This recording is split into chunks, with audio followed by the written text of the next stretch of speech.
Thanks everybody for joining this evening. As Shirley mentioned, on designing your dream dental practice. My name is Jim Brady. I'm the Senior Director of Sales at Henry Schein Financial Services. And thanks again for attending tonight's webinar as part of Henry Schein's Dental Academy webinar series. I'm excited to go through the content tonight. It's actually the first time that we've presented this specific content. So very excited always to present new and exciting content. Tonight, I'm joined by Renee Moe and Megan Ziesemer of PRA. PRA is one of the premier dental architecture and interior design firms in the country. Their portfolio of practices spans across the entire country. So they work across the U.S. They've got specific offices in Wisconsin, Florida, and Texas. Renee specifically is a principal and project manager at PRA. She's a licensed architect and has over 25 years of experience within the dental healthcare and senior living environment experience. Megan is an award-winning interior designer. Megan is skilled at bringing dental practitioners creative solutions to fit their aesthetic preferences within their budgets, which is extremely important. So we've got a packed agenda tonight. Renee and Megan are going to take you through the entire dental practice design process, from initial concept to final execution.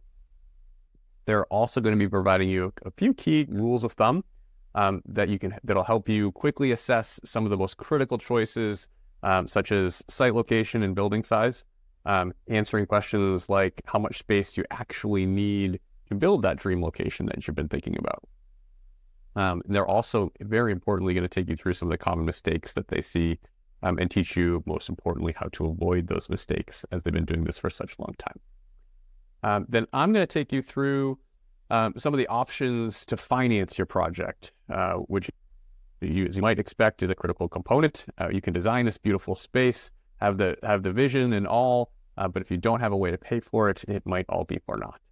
So I'm going to take you through some of the finance basics. A couple of housekeeping items before we get started. We'd ask that you hold your questions until the end. However, feel free to utilize the Q&A feature that should be at the bottom of the Zoom and post your questions or comments throughout the presentation. That way, one, you're sure you don't forget your question, but also we're sure to address it at the end when we conclude. As a reminder, this webinar does not qualify for CE credit. The webinar is being recorded and you will receive a copy of the recording. Normally it takes a week or two to get that email with a copy of the link, but it will be sent out. So without further ado, I'll pass it over to Megan to get us kicked off. Thank you so much, Jim. We really appreciate the opportunity to speak to everybody tonight. If you aren't able to tell, we're going to come at you with some Midwest accents, because we're located in our Milwaukee office. And we're also going to look at a very high level of what architects and interior designers do. So my hope tonight, our hope jointly, is that you come away from this with 3 to 4 really good nuggets to progress your thinking about your particular design practice and how you want to expand and improve your practice. So first question is, who are architects and interior designers? And it's probably more related to what you see on TV in terms of the stereotypes about who are architects. You know, we've got Mr. Brady from the Brady Bunch, and Art Vandelay from Seinfeld, and Ted Mosby from How I Met Your Mother. For some reason, they always tend to be comedy shows and or family-oriented shows. Or you think about building types in terms of where they are located, like this is the Chrysler Building in New York City. Skyscraper, very famous building. Or you think about really high-end residentials. This is a second family home in Bear Run, Pennsylvania. It was designed by a very famous architect, someone who is actually a native of Wisconsin, Frank Lloyd Wright. In terms of interior designers, you probably think about the TV shows that you might watch on HGTV and other DIY channels. There's always the renovation before and after, which is mostly residential in nature. But you're probably really familiar with Joanna Gaines. She's built an empire off of doing this type of TV show, and famous interior designer. So if you personally have ever interfaced with an architect or an interior designer, you might have some stereotypes in your head. You know, architects tend to wear black and have trendy glasses, but they might be a little bit nerdy. And interior designers are trendy salad eaters. And while a lot of those stereotypes are applicable, we're all just very normal people working away, trying to make spaces more efficient and more beautiful, similar to how you do in the oral cavity.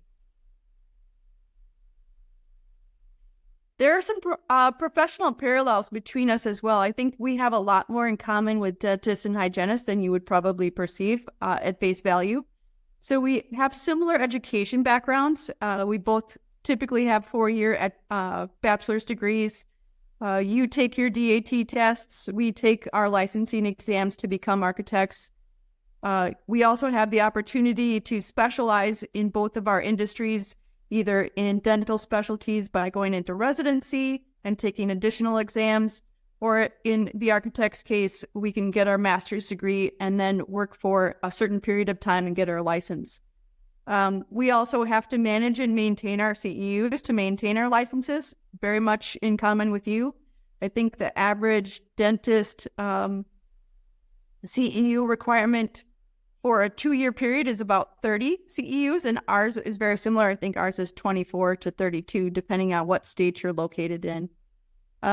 Like you, we also have to follow a code of ethics and professional conduct, both enforced by our respective associations. And a dentist is to an architect as a hygienist is to an interior designer. So like Renee mentioned, we also walk very similar paths in our education and licensing requirements. And we also have to maintain our CEUs as well. This will probably give people some flashbacks to the DAT test. These are actually sample questions from that test. And I think what this really goes to illustrating is how similarly we think. Megan and I tend to think in terms of 2D space and what that looks like in 3D. We're just born with the innate ability to see things in that respect. You also do the same thing when you look at 2D views in these test examples. You convert things into 3D. I was just talking with a dentist yesterday who remembered carving models out of chalk for his DAT test. So there are a lot of parallels to how we think. And it's beneficial then throughout the design process, just having that spatial capability and recognition and awareness. Mm-hmm. So this is an example from our point of view of how we would communicate the design to you and to eventually a contractor who would bid a ground up project. This particular example is a ground up project. So at the bottom of the screen, you see what you'd typically think of as a blueprint. It's a 2D representation of what a building facade looks like. So it details all of the materials, where windows are placed, how things relate to each other in 2D. Innovation has been a big force in our industry, so now everything is designed in 3D. We actually have a 3D program and add-ons to that program that help us design things in 3D and better communicate to you what things will look like. So in the upper left-hand corner, you can see a building model that is the exterior of a particular practice. And you can see that we tested different options for window placement, because on the right, you can see the final product. That's the actual built product. There will be no mystery as to what you're going to get when you're working with a design professional. Second big question you might have is, why would I need an architect? And when would I hire them? So in the state of Wisconsin, for example, you need an architect whenever you're going to build something that's larger than 50,000 square feet, or I'm sorry, 50,000 cubic feet. So that's a commercial building. It would align with a building that was 5,000 square feet with 10-foot ceilings. So that's maybe a 10-op practice in size. You would need an architect and an engineer to stamp those drawings and submit those drawings to state and local reviewers. So that's typically the cutoff for most states is 50,000 cubic feet. And what we're responsible for in that aspect, in that arena, is that we're basically protecting the occupants of the building. So we're making sure that people can get out safely, that there are enough exit doors, that things are arranged spatially that people will be able to exit in a a panic or an emergency situation. So we're really responsible for the health, safety, and welfare of all the building occupants. And that's governed by regulations. So each state has their own building code, their own energy code. Each local municipality has a zoning regulation, which dictates how many parking spots you would need for your location and your building type. National Fire Prevention Association governs sprinklering. Most of the time, your buildings are large enough that they would require sprinklering. And lastly, looking at the ADA, which is a little bit different from your ADA, it's Americans with Disabilities Act, and that basically governs all of the accommodations that you would need to make for people with disabilities. So that governs clearances in toilet rooms, counter heights, door widths, things like that. All the things that you don't really think about when you're designing a building. And to be honest, if you're working with a good architect, you shouldn't need to worry about any of these things in your design. It should be things that go on behind the scenes. Mm-hmm. And I think the key point to take away is we are your agent. We're working on your behalf to mitigate risk.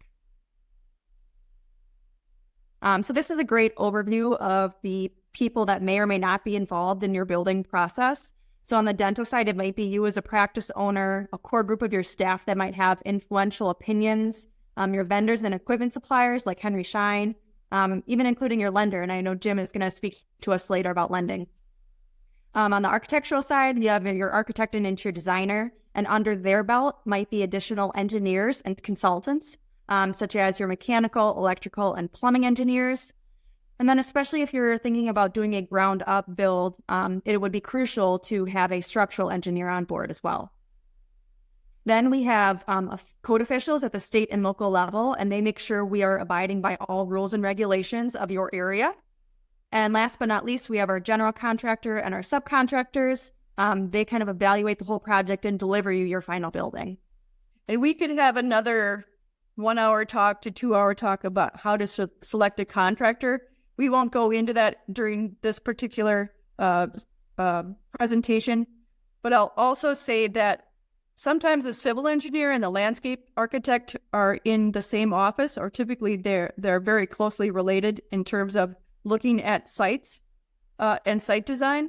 Sometimes a dentist or a building owner will hold that contract, while the items or the people that you see underneath the architect umbrella are sometimes under our contract. Mm-hmm.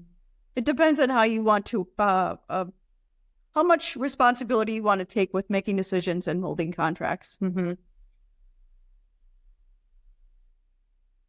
So really at core, Megan and I are problem solvers. So this slide might be really overwhelming, but these are just some of the decisions that go into putting together a building project. So from a leasing standpoint or from a new build. We take these different questions, different problems, and we customize the responses and the options to what your brand is, how you want to function, how you want to flow. So all of these decision-making items happen in an organized fashion when you work with an architect. We typically work from the big picture down to the smallest detail. So everything's done in a very logical fashion, and it makes the decision-making process a little less painful. Mm-hmm. We'd like to say there's probably 10,000 decisions during the life of a project. We want to make that decision-making process easier for you. We're going to hone in on a couple of these key topics here. So first is building orientation. And this is important to think about whether you're doing a ground-up project where you're going to occupy a lease space, or if you're going to take over an existing practice. It is crucial to think about the way your building is oriented on the site and then where your rooms are placed within that building. So specifically, operatories, if they have windows, which ideally they should face north. That allows the most ideal light to come in without blinding your patients. Mm-hmm. The next most optimal direction for those op windows to face is east. That means you just get a little bit of morning sun, and that can be addressed with exterior materials and coverings as well to kind of mitigate that sun in the morning, but then it gives you optimum light throughout the rest of the day. The next one we're going to talk about is light switching. So that's something that you may not even think to think about.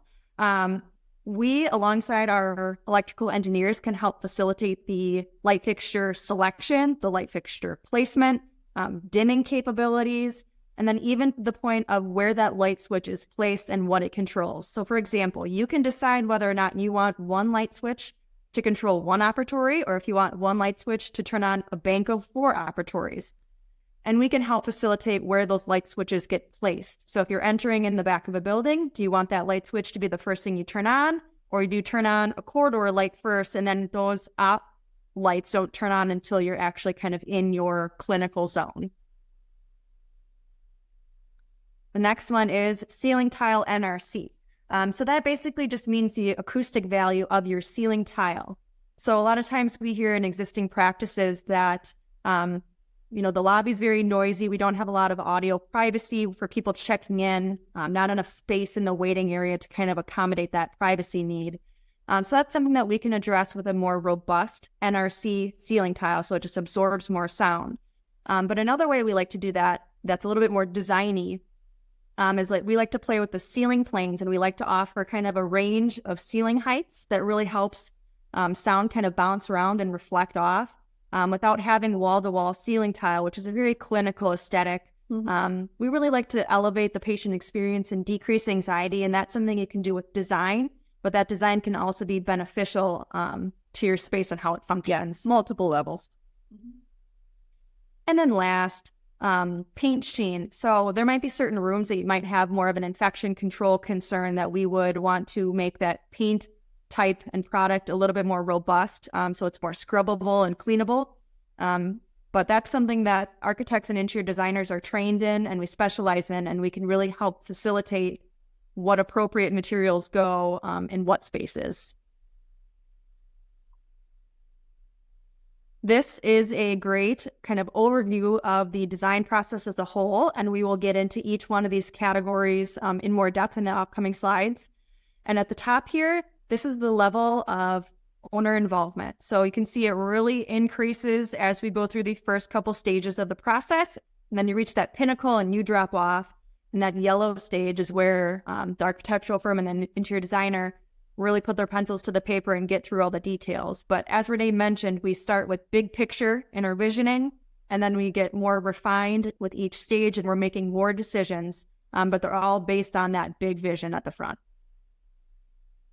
One of the other things, too, that I will say about this is before any of this process starts, you really want to make sure that you know what your project budget is. Just like pre-qualifying for a home or a car or something that you might only do once in your entire lifetime, start a new practice or do a new build, you'll want to know what your psychological ceiling is for total project cost. Construction cost is a big factor in that. Sorry, our lights have turned out on us. There you go. You'll want to make sure that you know that and that it's communicated to us so that we know how to tailor the design to that budget.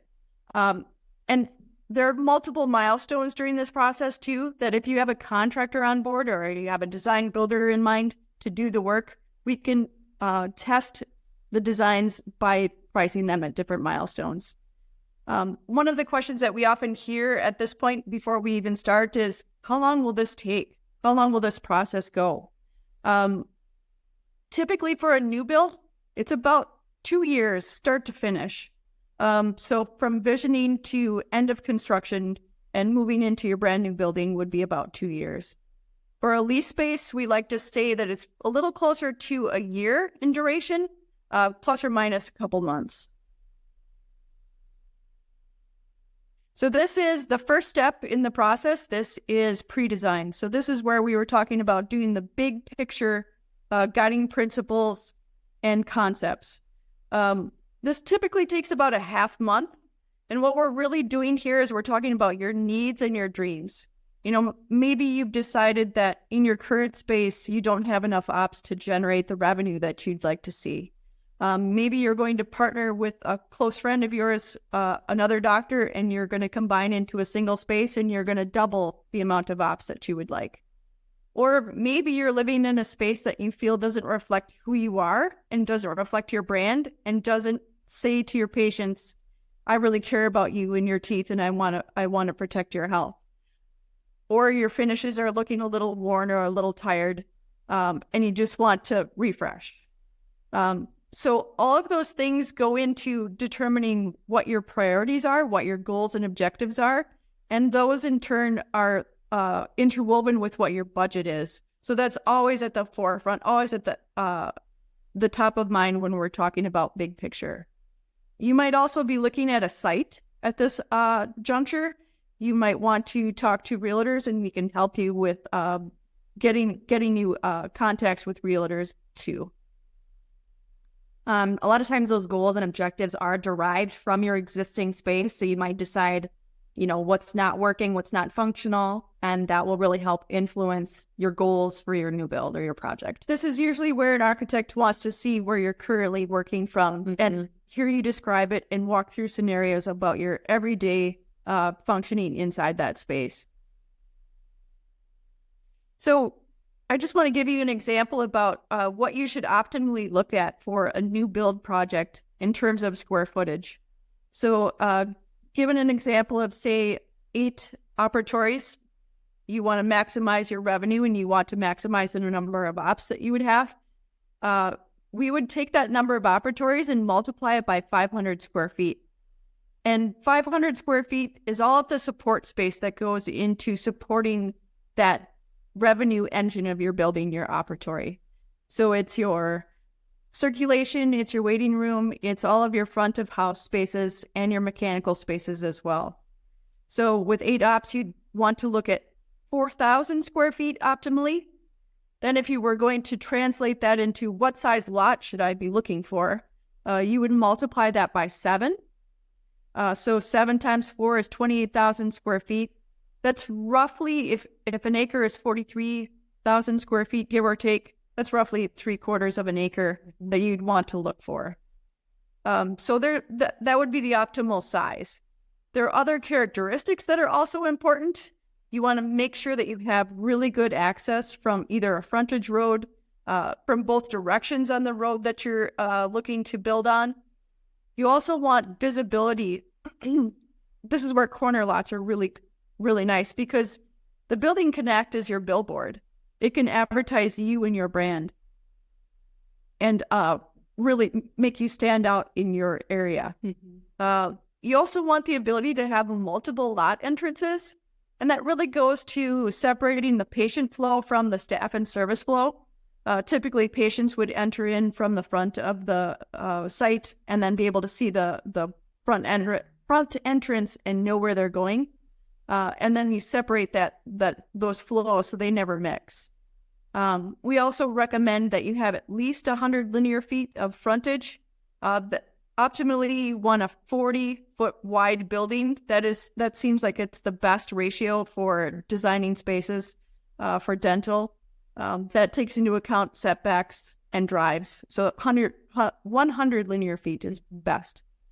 And Renee mentioned quarter lots, especially with a new build.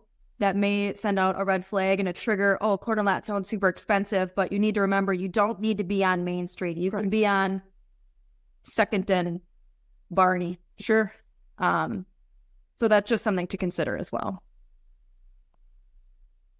So moving on from the initial phase of pre-design is schematic design. And this just adds another layer of complexity, another layer of detail onto what were our big picture ideas. So here we're really looking at flows, both in terms of the site and then internal to the building as well. And it goes also into siting the building so that it corresponds to your site. So in this particular example, you can see that when you drive into the entry drive of the site, you can see the front entrance. You know where you're going to go into the building. The patient parking lot is separated from the staff parking lot, and the service and staff entrance is separate from the main entrance for the patients. Also, you'll note that this building is oriented the way that Megan was talking about earlier. All of the ops in that blue outline are oriented either to the north or to the east. So also in schematic design is where we really start to dive into what a prototypical operatory or treatment space might look like in terms of size, equipment, flow, and even design. And that's something that you can really lean on both Henry Schein and your architectural professional to help guide you with. And then we use that as our block to start building your layout and adjacencies. So we know that is your key revenue generator. We want to make sure that is 100% correct before we start to develop the rest of the spaces. Another thing we look at is zoning. So on our floor plan on the left, we see 3 different colors that represent 3 different types of space. And we'll kind of dive into each one and talk about some key features. So in yellow, we have our public space, which is inclusive of a waiting area, reception, maybe some front office spaces, a consult room, and a toilet room. So as we mentioned before, it's really important to start to elevate your patient's experience. It really helps reduce anxiety. Nobody loves going to the dentist. So some ways that we do that is we like to separate the waiting space from the reception space just a little bit. You're providing a nice path of circulation here for patients to come in this front entry and not feel like they're stepping on people's feet trying to get checked in. That also really helps with the audio and visual privacy within this space too. Something else that we like to incorporate is we have 2 reappointment areas or 2 checkout counters. We need to consider that we might have 4 or 5 patients checking out or leaving their appointments at the same time. So we want to make sure that's an efficient checkout process as well. And then last in this area is a sticking point for us. It's always the favorite subject, the toilet room or the bathroom. So you see one here. It's kind of centrally located, so it services both the people waiting in your waiting area as well as people that might be there for an appointment that might need to use the restroom. But the point is the door does not face your office staff. We want to make sure we're sensitive to the sounds and smells and activities that happen in that bathroom. So here we have it strategically placed where that door is opening off that corridor. It also helps with sight lines too. Nobody likes the feeling that they might be seen kind of going in and out in the bathroom. Yeah. Next, we move into the clinical space, which is blue. We have our ops on the north and east wall. Most importantly, we have a centralized sterilization zone. So this really helps with optimizing your footsteps. We know that you are in and out of this room maybe 100 times a day. So you really want to make sure that's centrally located and no further than 3 to 4 operatories away. And wherever possible, we really want to have a dual access. It really helps with flow from, clean to dirty and processing your instruments just as well as just kind of passing through that area. The other thing we want to point out on this plan is we do have a full lab, and this practice has a CAD CAM. So we have a niche for that CAD CAM system. And that's just something to think about. Sometimes if you have kind of those premier technologies or you're the forefront in your area for a certain piece of equipment, it's not a bad idea to show your patients that you have that technology. So in this plan, you could have had this be a little bit more open so patients walking by can see that technology and, spread the word that you're the best doc with this piece of equipment or this service, for example. And then last, we have in our taupe color, kind of the back of house or private zone. We try to still group those together as much as possible, but they end up kind of infilling whatever space we have left over. It's inclusive of your lounge, your staff spaces, offices, mechanical, and IT rooms, and a changing room maybe. And we know that budget is a concern a lot of times. So sometimes these are the spaces that we end up value engineering, and we can be strategic on how we save money by kind of cutting or minimizing the amount of back of house space, because those are not generating you any revenue. So we can strategically make an office a little bit smaller, or we can eliminate a large storage room and provide cabinetry that goes all the way up to the ceiling in your staff spaces. So those are all things that we work with you during this space to figure out, what are the priorities and how does that align with your budget.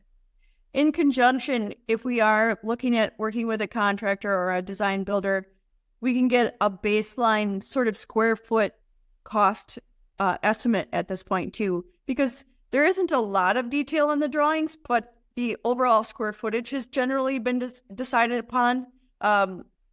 We can get a general number and we can hone in on what those priorities are, what could be sacrificed, what could be rearranged or designed differently to make it more efficient. Mm-hmm. And then something Renee touched on earlier is just having that separate staff and delivery entrance, separate from your patient entrance, just really helps make that experience a little bit better. The flow is nicer. So jumping into design development is the next phase, and that typically takes about another month to a month and a half, depending on the size and complexity of your project. Here's where we really dig into making decisions about the details. We go into looking at exactly how rooms are laid out. Now that we've decided how rooms are going to flow together, or what the adjacencies are, and what the zoning is, we're going to dig into specific rooms, specific casework, how rooms are laid out so that you can function and provide the best ergonomic space for you and your staff.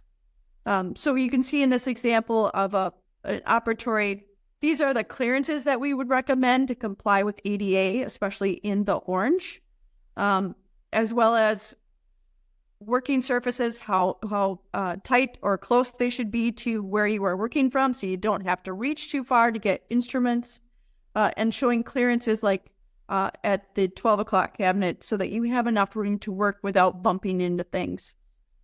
We also highly recommend a dual entry for both you and your assistant or hygienist. It just makes it so that you're not tripping over each other. We'll also look in detail about every piece of casework in every room, how you want it to function, how many drawers, doors, what you're storing in those casework pieces. We'll look at plumbing fixtures. We'll look at lighting fixtures and the size and quantity and quality you want of those. We'll also start coordinating power and data with the engineers that Megan mentioned earlier. So this is an example of a drawing that shows coordination with our equipment vendors like Henry Schein. We're literally laying out every outlet, everything that would require power, data, anything that would help you function in your space.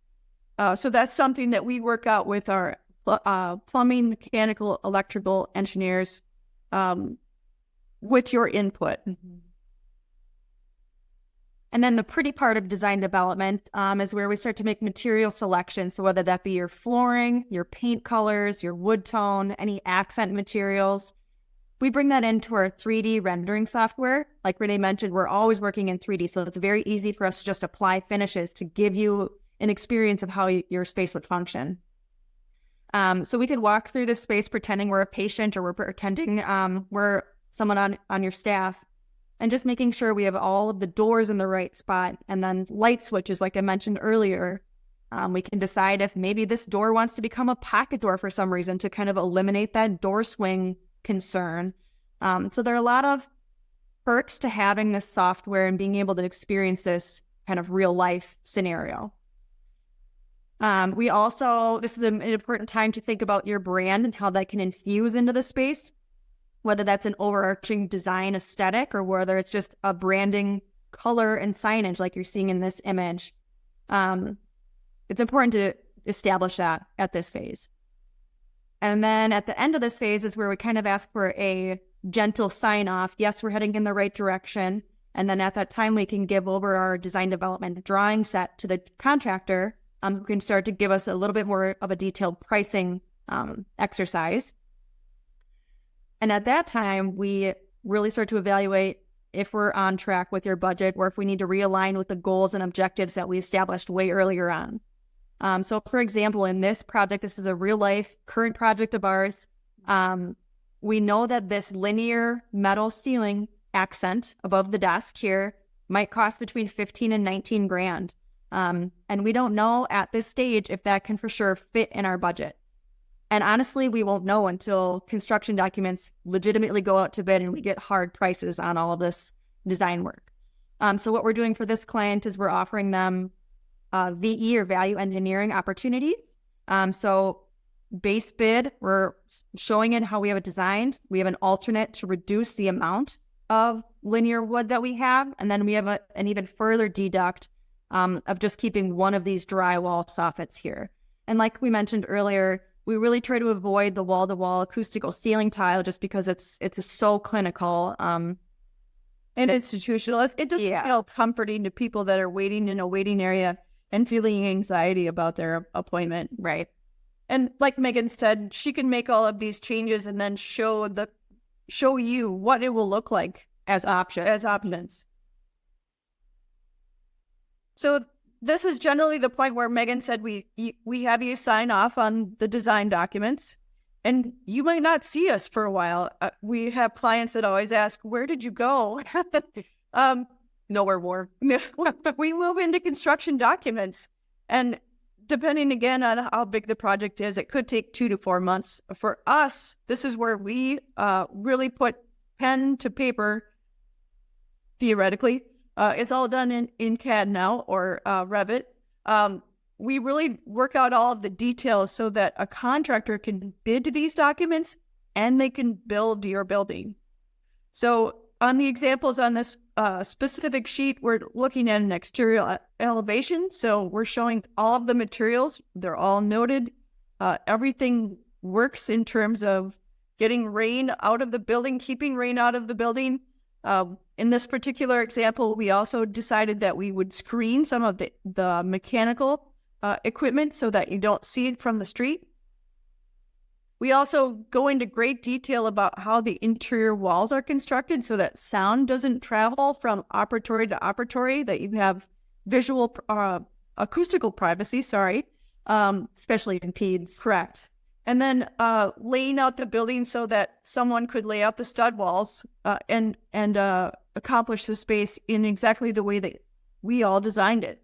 It's a very collaborative process during design, but typically collaboration sort of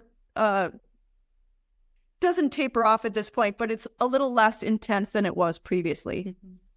In conjunction with these drawings, we also do a booklet that contains a verbal written description of all of the materials and all of the installation instructions for every material, every piece of equipment, everything that goes into the building.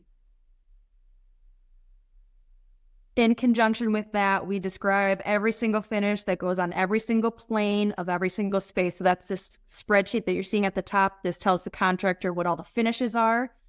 We also look at doors. What type of door do you have? What type of hardware? How much glass do you want in that door? And yeah, we just get into the very minute details at this stage and explain to the contractor and the subs how to build your building.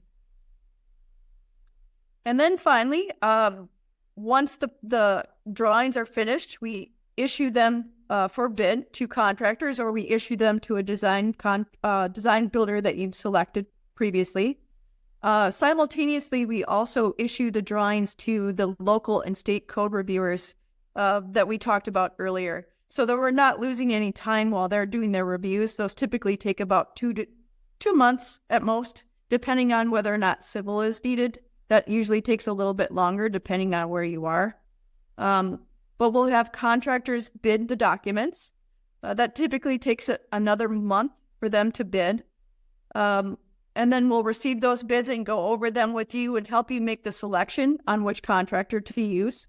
Then the contractor takes those drawings, starts building. It typically takes about 8 to 12 months, depending on the complexity of the project. We don't go away. We're always in contact with the contractor. They ask us questions, either confirm design intent, or if something might not happen to be clear on the drawings or they don't understand something, we will explain what we meant in those documents. We also visit the site on a periodic basis to make sure that they're building things according to how you and I agreed to build it, to design it for your needs. Then after all of that blood, sweat, time, tears, all of it, hopefully not tears, your contractor will deliver you a final building, and hopefully you'll be super excited and ecstatic to move in. And your architect and interior designer really help bring that vision to life.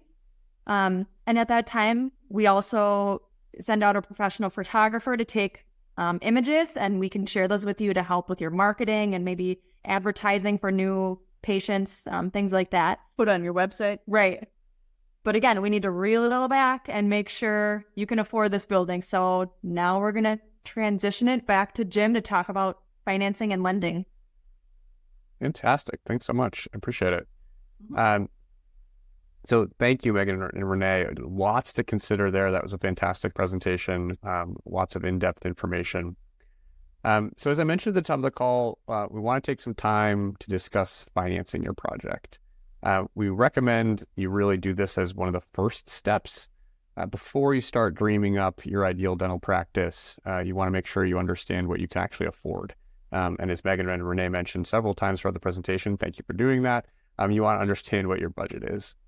The first step really here is to assess the health of your finances, both practice and personal, which we typically call just a financial checkup. Really, how much you can afford to spend on your project is going to depend on several different factors. Most importantly, this is all centered around cash flow. Cash flow, not just on your business cash flow, your existing practice cash flow, but personal as well. So lenders are going to evaluate both the practice cash flow and your personal cash flow. If you're obtaining financing to fund your project, the bank's equation is fairly straightforward. At the end of the day, they want to make sure that there's enough money in the practice to do essentially three things. One, pay the loan back, of course, pay the existing debts, not only on the practice, but of the owner's personal debts as well, and provide the owners with enough money to cover their personal living expenses, kind of over and above your current debt obligations. We also need to factor in your future expenses. Obviously, for example, if you're expanding, it comes with increased costs, fixed costs like the cost of equipment and construction, but also additional variable costs. If you're expanding, if you're starting from scratch, you're going to be hiring associates, potentially hiring another hygienist or even an assistant. There's additional costs associated with that. We also need to consider your vision, what your business plan is. And we're going to take a little bit of a deeper dive into that business plan later on in the presentation. So next slide, Megan, if you wouldn't mind. So you might be saying, Jim, well, that's all well and good. How do I actually complete this financial checkup? First, as Megan and Renee also mentioned, it's important to build a team around you. Henry Schein Financial Services team is just one part of that. We can, amongst other things, connect you to the right dental-specific lenders to support your project. Second, and this might seem very simple in today's environment, but we always recommend that you know your credit score. These days, that's very easy. We used to give these presentations 10, 15 years ago. That wasn't so readily available. Services like freecreditreport.com and Credit Karma, they offer monitoring services, which several of you, I'm sure, are already part of. So you understand what your credit score actually is. And while good credit won't always guarantee approval, bad credit can certainly always hinder your ability to obtain favorable terms from the specialty lenders. Third, we like to have the customers complete what we call a financial needs worksheet. This is really a type of personal financial statement and budget combined, reviewing your personal net worth and liquidity along with your budget. We'll talk more about that in a little bit. Fourth, we like to make sure that you've assembled all the loan documents that you're going to need, that the banks are going to require. And it's helpful to know a little bit more about kind of what they're actually going to want so you can start to gather that information. Most lenders require the basics, looking at your historical financials. So typically that's the last 2 years' tax returns, both from your practice and personally. Of course, if this is a scratch start, you're not going to have historical returns on your practice. It will all be projection-based. Additionally, depending on how far along we are in the year, lenders are going to want to see interim profit and loss statements. It's also really important to ensure your P&Ls and your books in general really clearly identify the appropriate revenue and expenses. Obviously, most dental practices are closely held small businesses. We often see profit and loss statements and financials with large expenses that might just be categorized as ask my accountant as an expense line. We certainly can ask your accountant. It's a signal to the banks that the books may not be as accurate as they would like. And depending again on the situation, banks may also require actual financial projections. If this is going to be a scratch start or it's a large expansion, they are going to want to see what you expect your revenue expenses to actually be and when you expect to break even on your expansion or relocation or startup. Lastly, loan pre-qualification. Prior to going through all of this, it's important to get pre-qualified. Again, that typically today, that's not an unknown thing. You're going to want to start you don't want to start going down this path and to dream up your perfect project only to find out that you're not able to secure financing. We can certainly assist with obtaining a pre-qualification to save you kind of all that significant hassle down the road. And as this slide says, today, many landlords, real estate brokers won't even begin negotiations with you unless you've been pre-qualified. Not dissimilar to if you were to go buy a house today, especially in the market today.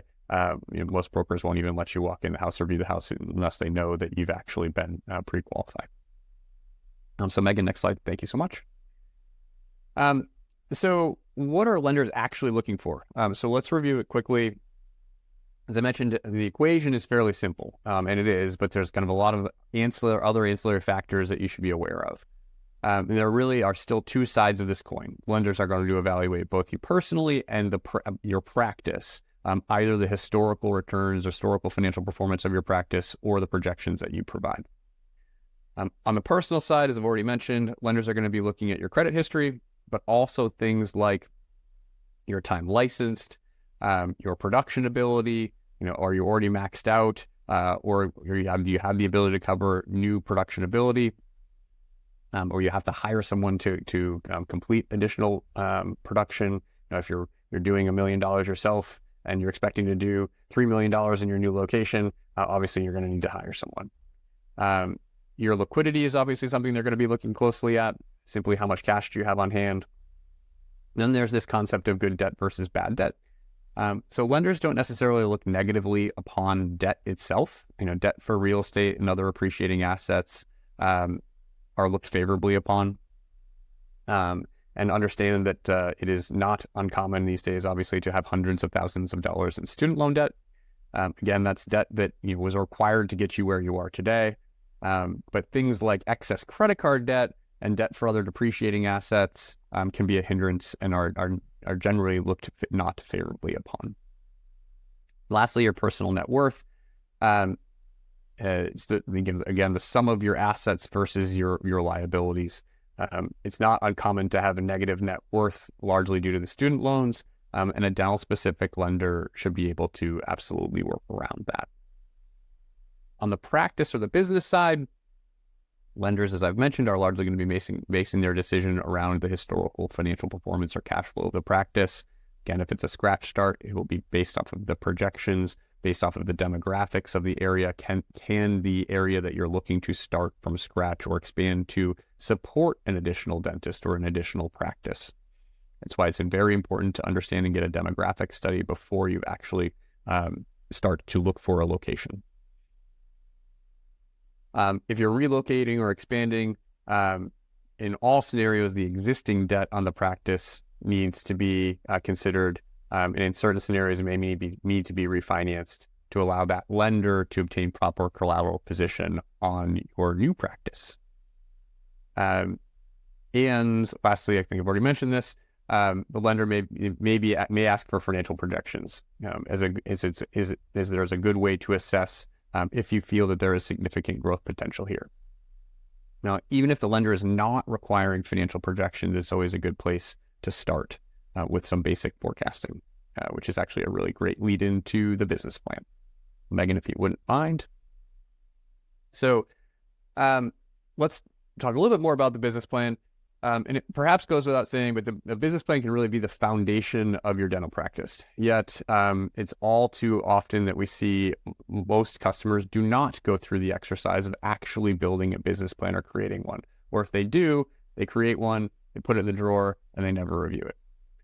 What's interesting is that actually when most banks are reviewing, they're not requiring business plans. However, having one can not only ensure that you stay on task, and as Megan mentioned several times, very important to help you stay on budget. It can also help you get approved for more money. So a business plan should really be a living and potentially constantly changing document. Why build that business plan? As the slide says, I can go through this, but provides you structure that you can constantly reference. Where am I? What do I want to do? It defines your practice objectives, from from a managerial perspective. And perhaps most importantly, it saves you time and money by outlining the needs of your practice, and particularly when you're planning a project. And lastly, most importantly, as we've mentioned several times, it can also support your loan application to ensure that you're maximizing your approval amount. Similar to a pre-approval, the last thing you want to do is get into a renovation and find out that you're over budget and underfunded. That's one of the many things that we can help with to ensure that you are not underfunded, particularly when you're investing in a project. So Henry Schein Financial Services provides kind of a template. As you see, this is one of the slides in the business plan template that you see, the practice startup checklist, which Megan is so nicely circling here. It has it's a comprehensive document. It gives you a sample timeline for your expansion, not dissimilar to what Megan had presented in the slides before. It helps you define your target market. It outlines all the financial information that you'll need, hiring, staffing, practice operations. It also assists with defining your marketing and practice promotions. And lastly, there are several slides that will take you through actually developing that template for financial projections and budgeting. All right, next slide.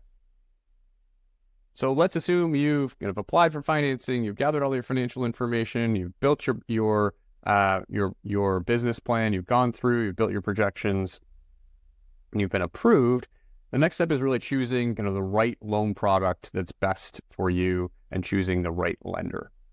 And if you're perhaps talking to multiple different lenders, your local bank versus one of the specialty lenders who focuses on financing dental practices every day, there are certainly things that you're going to want to consider.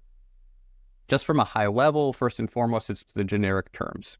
How long can you actually finance this loan over? What's the actual amortization?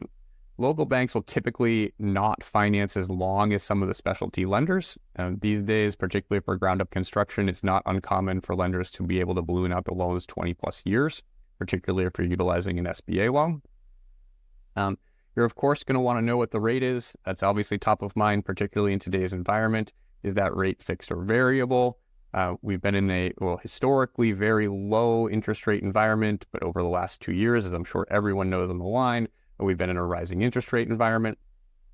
However, it's obviously not at historic highs either. It seems that we have reached the pinnacle and are starting to be in a decreasing rate environment. The Fed thankfully meets again in May, and we may see some additional reductions then.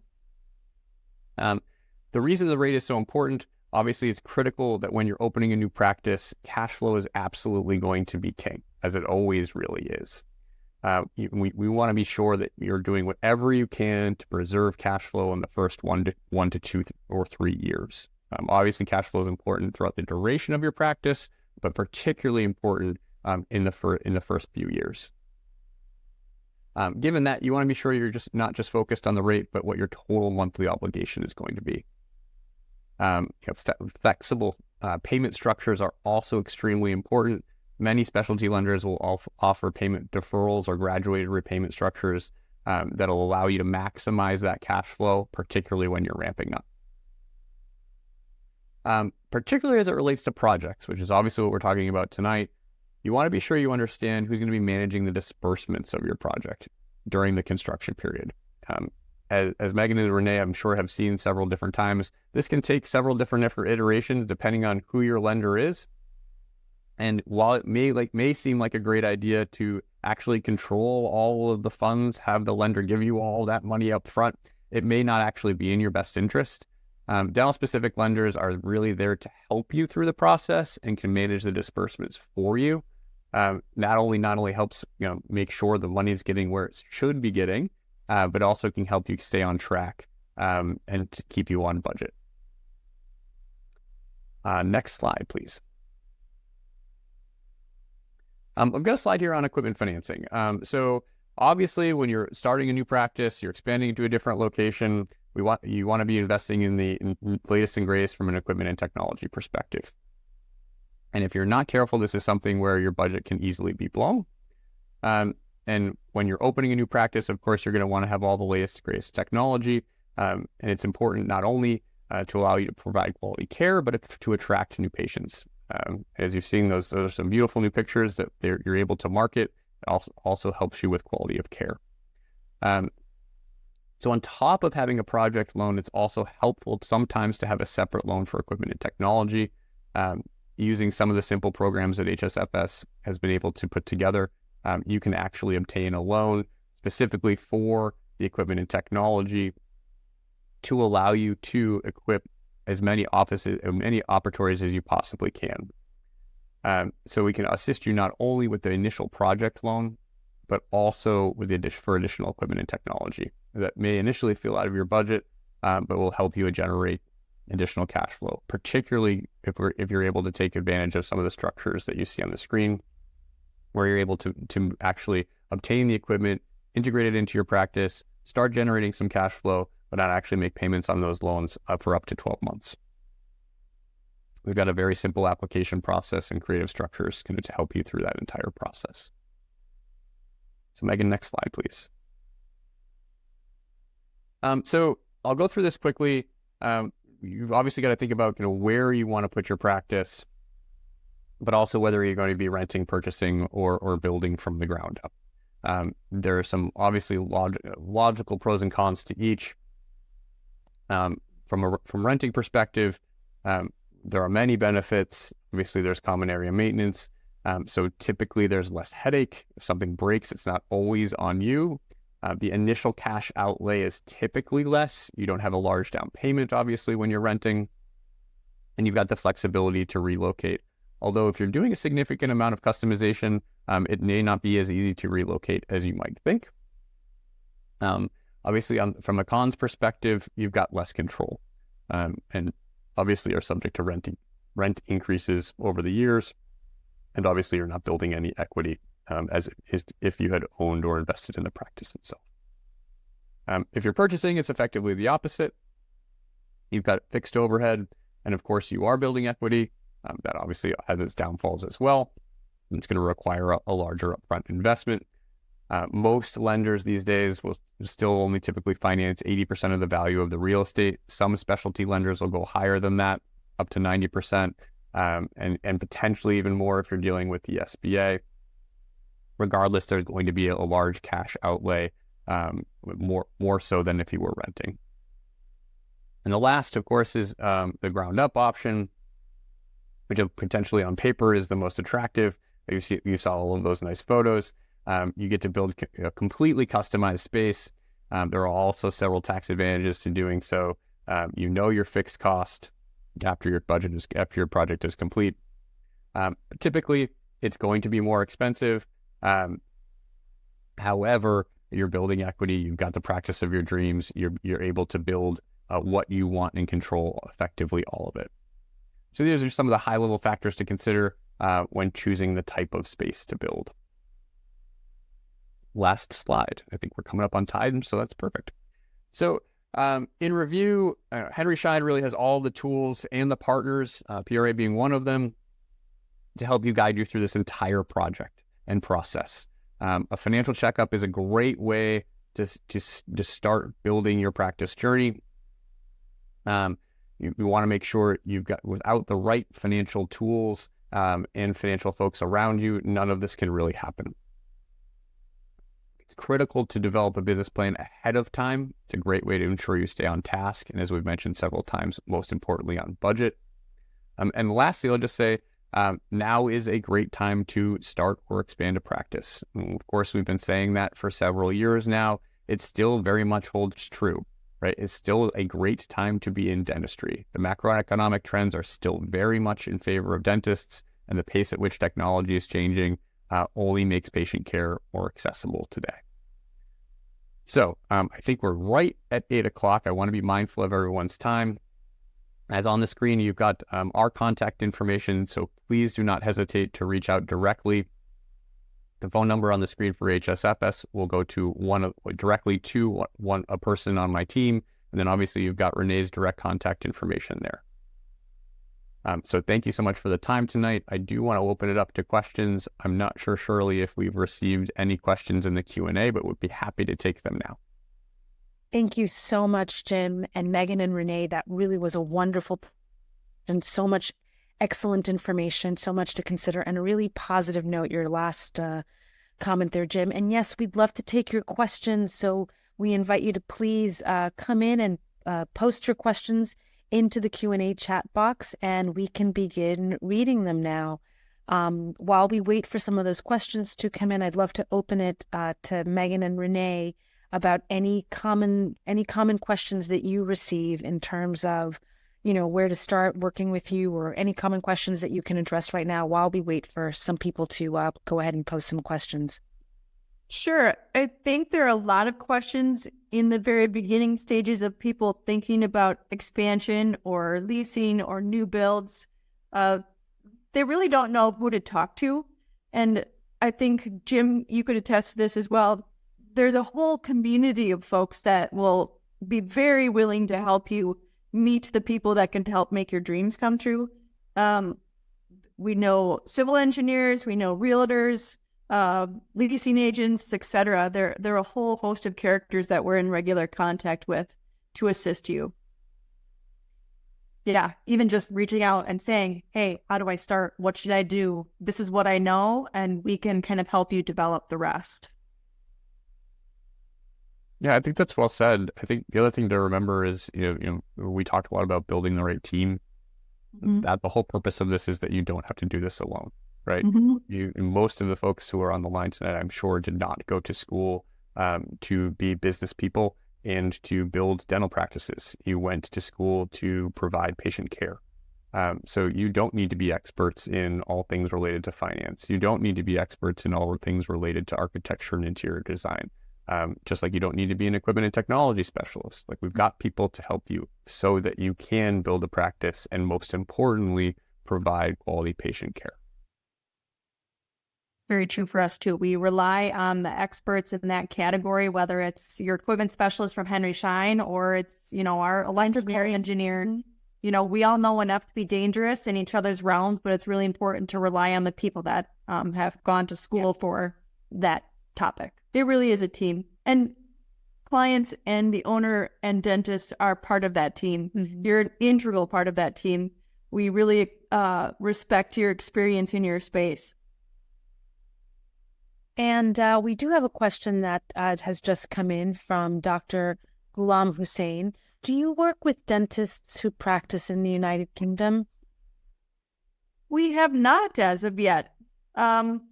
There would probably be some hurdles there to discover whether or not we could practice in the UK. Right now, I think most of our architects are registered and can perform services in the US. We're registered in many states, but I don't know that we have any international registry. We could look into that. Mm-hmm. From a Henry Schein Financial Services perspective, we do have offices in the UK. And so certainly they provide very similar services as we do here in the US. And I'm sure as Megan and Renee mentioned, we can certainly put you in touch with some folks through HSFS in the UK if you're looking for an architectural or interior designer. Thank you. Another question here by an anonymous attendee. How much should you have liquid, and how much liquid and total loan is average for a startup? Yeah, great question. So from a scratch start, a scratch dental practice, typically, and this is common not just for startups, but for acquisitions, expansions, banks like to see that you've got a minimum of 10% liquidity of the total loan amount. That's not always the case, but that's also just a good buffer for you to have. From an average dollar size, it's a very common question. It really depends on what you're building and where you're building. Typically, the specialty lenders have a typically cap out around $800 or so thousand for a single practitioner for a scratch start. That doesn't mean that's what you're going to be capped at. And for total financing, but just for the actual build out of that practice. Thanks so much, Jim. And Dr. Ghulam Hussein said, thank you. That would be helpful in terms of finding out how to work with Henry Schein in Great Britain. I just did the math on what time he's actually watching this presentation. Thank you for staying up late with us.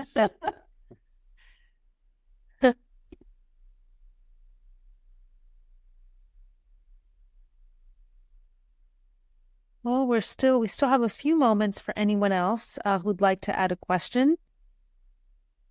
Otherwise, we do have the information here, and you can reach us via the email information that we posted earlier. You will be receiving this presentation in about a week.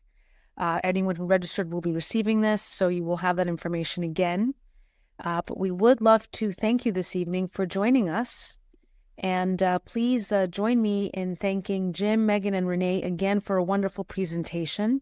And like I just said, we did record tonight's webinar, and the email for that record out sometime in the next week. We would appreciate your feedback via our survey that will pop up on your screens shortly. Thank you all for joining us, and we look forward to seeing you on a future webinar.